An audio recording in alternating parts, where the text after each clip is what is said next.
It was the morning of June 19th, 2011, somewhere in the cold, grey waters of the Gulf of Bothnia, the northern arm of the Baltic Sea wedged between Sweden and Finland. Peter Lindberg and Dennis Asberg were not looking for anything strange that day. They were treasure hunters, professional wreck divers who made their living finding centuries-old ships buried in the mud of one of the best-preserved seabeds on Earth. Their team, Ocean X, had already pulled up sunken cargo worth staggering sums, cognac bottles from 1917 still sealed and drinkable, silver coins scattered across a broken hull, an entire golden chariot recovered from a warship that went down in the 1600s, carrying tens of thousands of ducats. The Baltic is unusually good at preserving things like this. The water has very low salinity, the temperature near the bottom barely rises above 4 degrees Celsius year-round, and the wood-eating organisms that destroy shipwrecks in saltier seas simply cannot survive here. Ships that sank 400 or 500 years ago are sometimes found looking almost intact, masts still standing, timbers barely rotted. It is one of the best places on the planet to go looking for the past, and Ocean X had built an entire business around exactly that. That day, the plan was simple. Tow the side-scan sonar behind the boat, watch the screen, and wait for the outline of a hull to appear out of the darkness. Instead, at roughly 90 meters below the surface, something else rose out of the static. A shape almost 60 meters wide, nearly circular, sitting on the seafloor like it had been placed there deliberately. Behind it trailed a long, flattened scar in the sediment, close to 300 meters of disturbed seabed stretching away from the object like a landing strip, or a drag mark left by something enormous that had slid to a stop and never moved again. Lindberg stared at the screen and said nothing for a long moment. Then he asked the crew to turn the boat around and run the same pass again. The shape reappeared. Same size, same edges, same trailing scar. Whatever it was not moving, and it was not going away. What happened next is the reason this story refuses to die more than a decade later. According to Lindberg and Asberg's own accounts, as their boat sat directly above the anomaly, their instruments began behaving strangely. Cell phones lost signal and refused to power back on, screens going dark one after another as if the batteries had simply given out. When the boat drifted away from the exact coordinates, the phones came back to life on their own. They tested it again and again, moving in and out of what felt like an invisible boundary drawn around the object, and each time the result repeated itself. Electronics failed inside a specific radius and worked normally the moment they crossed back outside of it. Then, while the crew sat in silence trying to make sense of what was happening, they picked up a signal, a modest but distinct electromagnetic reading that seemed to radiate from directly beneath them. There was no lighthouse close enough to explain a reading that strong, no known transmitter anywhere near that stretch of open water. And as if the day had not already given them enough to think about, a dark, unmarked vessel appeared on the horizon and began closing the distance. It turned out to be a Swedish military ship, though according to Lindberg it never radioed the civilian boat, never explained its presence, and eventually turned and left the area without a word being exchanged. They were sitting in international waters. There was no obvious reason, on paper, for a warship to take any interest in a small group of shipwreck hunters going about routine business, and yet there it was, sitting on the horizon, watching. Lindberg had spent years building Ocean X into one of the most respected private wreck hunting operations in Scandinavia, working alongside professional divers like Stefan Hogeborn, a name that would later become almost as associated with the anomaly as Lindberg and Asberg's own. Between them, the team had located dozens of wrecks ranging from Tsarist-era Russian submarines to steamers loaded with Imperial-era cognac, the kind of finds that earned them genuine credibility among maritime historians long before anyone had heard the words Baltic Sea Anomaly. That credibility is part of why the discovery hit as hard as it did within the small, tightly knit community of Baltic wreck hunters. These were not amateurs chasing internet fame. They were seasoned professionals who had spent their entire careers learning exactly what the seafloor of this region normally looks like, which made the moment they realized this particular sonar return did not match anything in their collective experience, all the more unsettling for everyone on board. For the next several months, Lindberg and Asberg kept the story largely to themselves, cautious about what they had actually found, wary of overselling a smudged and grainy sonar return that could, in the end, turn out to be nothing at all. But rumors have a way of finding oxygen, and in early 2012, the image leaked to the press. Tabloids ran with it immediately, and within days, the object had been called a crashed UFO, a sunken Nazi superweapon, the ruins of a lost city, even because of its rounded silhouette and jagged protrusions, compared endlessly online to the wreckage of the Millennium Falcon from Star Wars. Ocean X suddenly found themselves at the center of a media storm they had never asked for. Treasure hunters overnight recast as UFO investigators, a label that would follow them for the rest of their careers, and by their own admission cost them credibility and funding it would take years to even partially recover. In June of 2012, the team returned to the site for a 12-day expedition, this time equipped with a remotely operated vehicle, multi-beam sonar, and a dive team willing to go down and touch the thing directly. The water at that depth sits close to 4 degrees Celsius most of the year, but divers who reached the object reported a noticeably colder reading right at its surface, close to freezing, cold enough that more than one diver assumed at first that the equipment was simply malfunctioning. Whether that was instrument error or something else, no one has ever fully explained it. What the cameras and divers did manage to document was a structure with a raised, almost mushroom-like profile, elevated slightly off the surrounding mud, rather than sitting flush within it, as though something had propped it up from underneath. The surface was broken into what looked like distinct plates, some of them appearing to be stacked on top of each other in overlapping layers, others showing edges that ran in strikingly straight lines across long stretches of the object. In more than one section, the corners met at angles close to 90 degrees, an unusual sight on a seafloor shaped almost entirely by the slow, grinding chaos of retreating glaciers rather than by anything resembling deliberate construction. Along the top, the divers filmed what appeared to be a circular ring of loose stones, arranged with enough symmetry that one crew member half-joked they looked like fairy circles from a folktale. On one section of the object, a hole was visible, dark and consistent enough in shape that it did not resemble ordinary erosion, and beneath it, the footage showed only blackness, an empty space that no light seemed able to fully penetrate no matter how the divers angled their lamps. The technical problems that plagued the 2011 expedition returned in force and in some ways got worse. Cameras lost signal without warning, picture dissolving into static right at the moment divers closed in for a clear shot.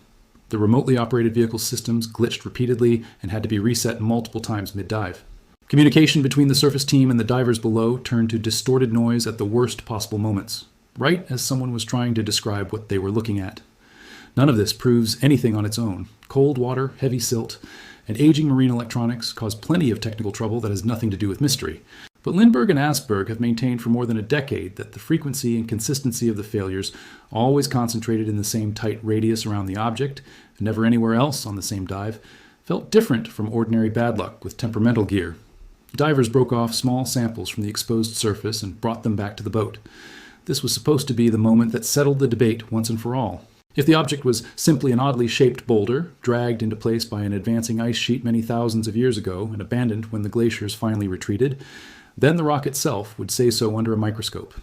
The samples went to Volker Bruchert, a geologist at Stockholm University, one of the few independent scientists willing to examine the physical evidence directly rather than simply commenting from a distance. His conclusion, based on the material he analyzed, was that the samples were consistent with granite, gneiss, and sandstone, the ordinary building blocks of the region, along with a single piece of basalt, the kind of loose volcanic rock that glaciers are known to carry and drop far from its point of origin as so-called erratic boulders.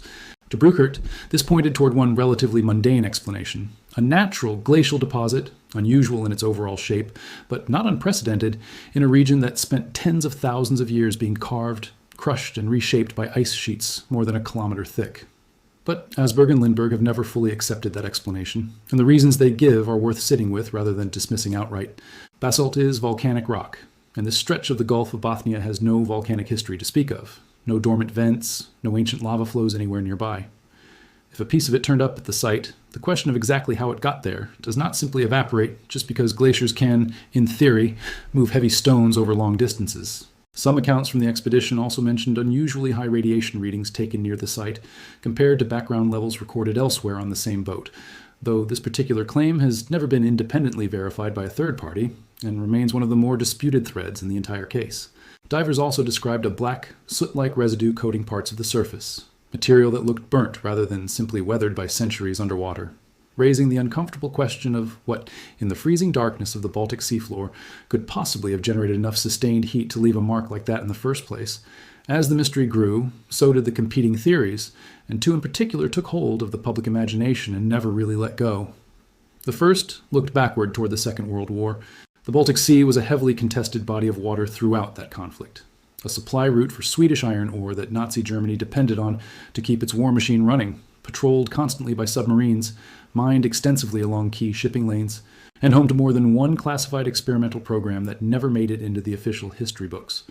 Under this theory, the object was some kind of forgotten anti-submarine device or acoustic jamming station built to disrupt Allied vessels moving through the region and then abandoned once the war ended and the Reich collapsed. It is a tidy explanation on the surface, and it would neatly account for the electromagnetic interference the crew kept reporting. But it runs into a serious problem the moment you actually look at the surrounding sediment. Geologists who have studied comparable seabed formations in the region argue that a structure sitting this deep within undisturbed layers, in a location this remote and this thoroughly settled by slow sedimentation, would need far longer than 80 years to accumulate the strata observed around it. If that estimate holds up under scrutiny, no wartime device built in the 1940s can plausibly explain what is sitting on that seafloor, because the ground surrounding it appears to be thousands of years old, not decades. That leaves the second, far bolder theory, one that reaches back not to the 1940s, but all the way to the tail end of the last ice age. Around 12,000 years ago, sea levels across the entire Baltic region were dramatically lower than they are today. Large stretches of what is now open water were dry land back then, exposed coastal plains and river valleys where early human populations could have plausibly lived, hunted, gathered, and, in theory, built something permanent. It is not an outlandish idea in principle anymore. Discoveries like Göbekli Tepe in modern-day Turkey have already forced mainstream archaeology to accept that organized, monumental construction happened thousands of years earlier than textbooks used to claim, built by hunter-gatherer societies previously assumed incapable of anything so ambitious or so coordinated. If a similarly early culture existed on the exposed plains of what is now the Gulf of Bothnia, and if the slow, relentless rise of post-glacial sea levels gradually swallowed their settlements the way it swallowed so much of the ancient coastline around the world, then a structure like this, sitting at exactly the right depth, in exactly the right geological window of time, becomes at least conceivable, even if nothing close to proven by the evidence gathered so far. Some researchers examining the anomaly's stepped surface and unusually sharp angles have drawn loose comparisons to Yonaguni, the underwater rock formation off the coast of Japan that has fueled its own decades-long argument between geologists who insist it is a natural sandstone terrace shaped by currents and researchers who see deliberate carving in its stair-like ledges and flat platforms. Neither comparison proves anything about the Baltic object specifically, but they matter because they establish something important, that the assumption ancient peoples were incapable of large-scale, geometrically precise construction has already been overturned once, and arguably more than once, by sites the mainstream archaeological establishment spent decades dismissing before eventually being forced to reconsider. That history of being wrong before is exactly what Asberg leans on whenever he is asked why he still refuses to simply accept the glacial explanation and move on with his life. There is a quieter, less cinematic version of the ancient civilization theory worth mentioning too, one that does not require lost technology or advanced engineering beyond what a resourceful Stone Age culture could plausibly manage. Even a modest ceremonial site, a raised platform used for gatherings, or a simple fortified lookout built from available stone on what was once dry, elevated ground overlooking a coastal plain, would still register on modern sonar as a geometrically unusual feature once it was submerged and slowly buried by thousands of years of sediment. Under this reading, the anomaly does not need to be some hyper-advanced lost technology to be genuinely significant. It only needs to be proof that people were living and building in a part of the world we assumed was still empty tundra at the time.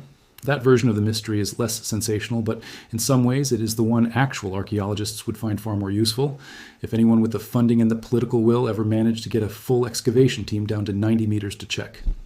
For years, after the initial burst of coverage, funding for any further expeditions became almost impossible to secure.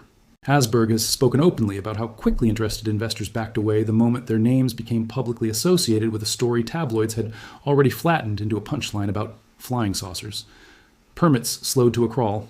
Independent researchers who had shown early interest in examining the samples quietly distanced themselves from the entire project, unwilling to attach their academic reputations to something already dismissed in headlines around the world as a sunken alien spacecraft. Whether that caution came from genuine scientific skepticism or simple career self-preservation is impossible to say for certain from the outside, but the practical effect was identical either way. A small team with a genuinely strange sonar image and a handful of unresolved physical samples, and no reliable way to fund the kind of deep, methodical, fully transparent survey that might have actually settled the question one way or the other permanently. For a long stretch of the 2010s, that is roughly where the story sat. A viral sonar image, a disputed geology report gathering dust, a slow, quiet retreat from public attention as the news cycle moved on to other things. Then, in the last 2 years, the story resurfaced in a much bigger way. And this time, it came directly from Asberg himself, no longer filtered through secondhand tabloid headlines, but delivered in long, unedited conversations about everything the team had quietly continued gathering since 2011.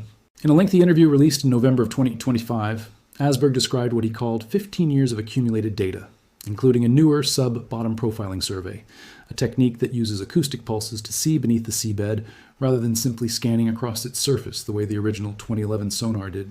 According to Asberg, this newer scan suggested the object sits directly on top of the surrounding sediment layers rather than being embedded within them, meaning it is effectively detached from the sea floor rather than gradually fused into it the way a genuine glacial deposit settling for thousands of years would typically appear on this kind of scan. If that reading turns out to hold up under independent scrutiny, it would meaningfully complicate the simplest natural explanation. But it is worth being very clear that this claim comes directly from Ocean X's own account of their own survey, and it has not, as of this recording, been independently confirmed, replicated, or published through any peer-reviewed academic channel. Asberg also described newer footage that, in his telling, shows something resembling smoke or gas rising from an opening in the structure, a slow plume moving upward through the water in a way that reportedly struck his own crew as almost organic, like the object itself was venting, or even breathing. He has spoken about temperature readings taken directly over the site that consistently dropped close to freezing, colder than the surrounding water recorded at the exact same depth just a short distance away, and about GPS systems failing the instant the vessel positioned itself directly above the anomaly, a pattern. He says a ship's captain with decades of experience and no prior history of equipment trouble witnessed firsthand during one of the more recent expeditions. Radar screens, according to Asberg, have shown phantom vessels appearing and vanishing near the site under otherwise clear conditions, and he has described watching what he counted as 6 or 7 naval vessels from several different countries surrounding the general area during earlier trips, an observation he says he later gave formal testimony about to Swedish military officials in Stockholm. During one especially unlikely moment captured on one of the expeditions, the research vessel itself was struck by lightning, a statistically rare event on open water that Asberg and his team have half-jokingly, half-seriously folded into the growing list of strange occurrences tied to this single stretch of seafloor. He has also described recovering what he calls biological material and pieces of burned debris from the site during more recent dives, though he has been careful in interviews to note that neither has yet been through the kind of independent laboratory analysis that would allow anyone to say definitively what that material actually is or where it originated, leaving it, for now, as one more open thread in a case that has accumulated an unusually large number of them over 15 years. None of these newer claims have yet gone through the kind of rigorous, fully transparent scientific review that would actually settle the debate once and for all. Ocean X has never released a complete, unedited data set for outside geologists, physicists, and acoustic engineers to examine independently line by line, and the scientific consensus, to the extent one meaningfully exists at this point, still leans toward Volker Bruckert's original assessment from over a decade ago, an unusual but ultimately natural glacial formation shaped by forces this exact region experienced repeatedly during successive ice ages. Skeptics have also pointed out, fairly, that Ocean X has an obvious financial interest in keeping this particular mystery alive and in the headlines, having spoken openly in the past about plans to eventually bring paying visitors down to the site, aboard a submersible if public interest ever becomes sustained enough to fund it. Local fishing communities along this stretch of the Bothnian coast have their own quieter version of the story, one that predates sonar screens and viral headlines by generations.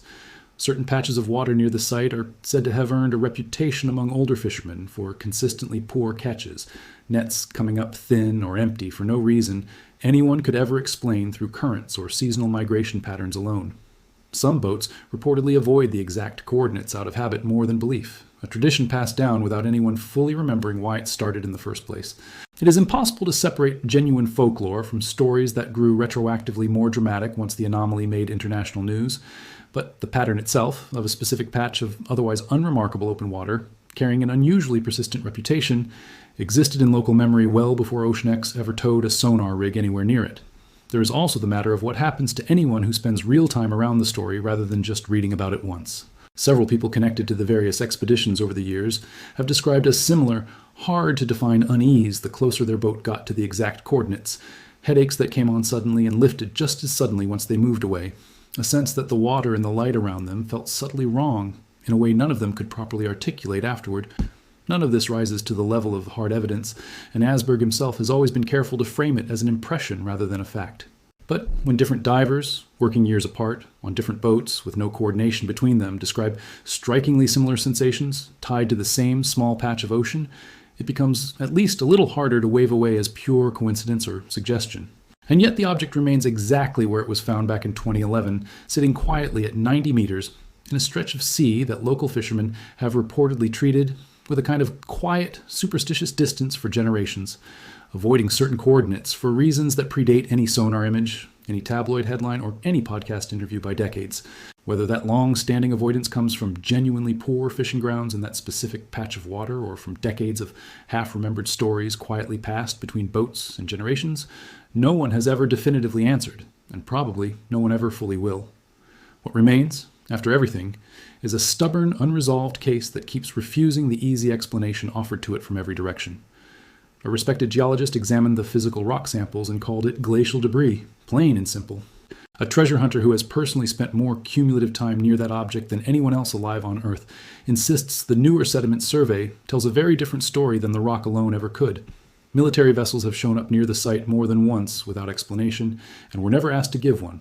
Electronics keep failing in that exact same radius, over and over again, across more than a decade of separate expeditions run with different crews, different boats, and completely different equipment each time. Maybe every single one of those details has a perfectly ordinary explanation sitting just outside the frame of the footage, waiting for someone patient enough to find it. Or maybe, 90 meters beneath a cold gray stretch of the Gulf of Bothnia, something is still sitting there that nobody, not the geologists, not the treasure hunters who found it, and not the navies that keep quietly showing up uninvited, has actually managed to fully explain yet. Dennis Asberg says he is done staying quiet about it after all these years. The only question left, more than a decade after that first grainy sonar image appeared out of the darkness, is whether anyone with the resources to properly investigate is finally willing to go back down and find out for certain what is actually down there.